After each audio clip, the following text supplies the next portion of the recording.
The assassination attempt on George Russell's Morgan Spectre was one of the biggest and most unexpected moments of the Gilded Age Season 3, but his survival actually comes down to this forgotten character.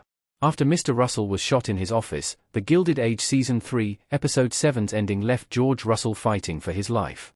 Mr. Russell has several enemies who could have ordered his death, but searching for his attacker came only after it was clear he would survive.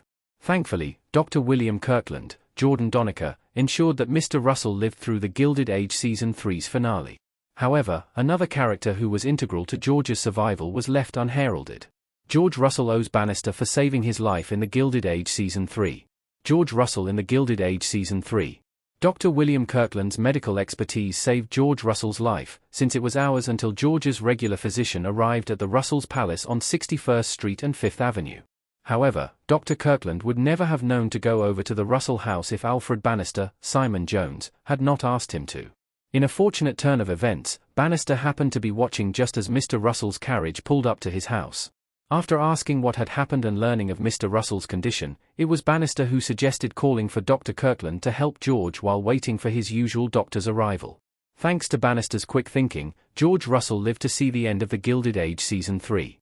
While Dr. Kirkland was rewarded with an unspecified amount of money for his services, Bannister simply slipped back into his daily life as the Van Ridgen's butler. This behavior may be expected of a servant, but Bannister still deserves more recognition. Bannister needs more focus in the Gilded Age Season 4. Gilded Age Finale Bannister. The Gilded Age's great ensemble cast means the series has a lot of very different characters to focus on. To me, giving equal importance to Jack Trotter's, Ben Ayler's, alarm clock plot and Marion's relationship struggles is what makes the show fun to watch, but Bannister hasn't gotten a story of his own in quite a while. Back in the Gilded Age Season 1, Bannister's feud with Mr. Church, Jack Gilpin, and Agnes Van Ridgens, Christine Baranski, fury at her butler, gave Bannister entertaining storylines. In Season 3, however, Bannister largely faded into a background role. Hopefully, the Gilded Age Season 4 can change that by including a Bannister-centered plot.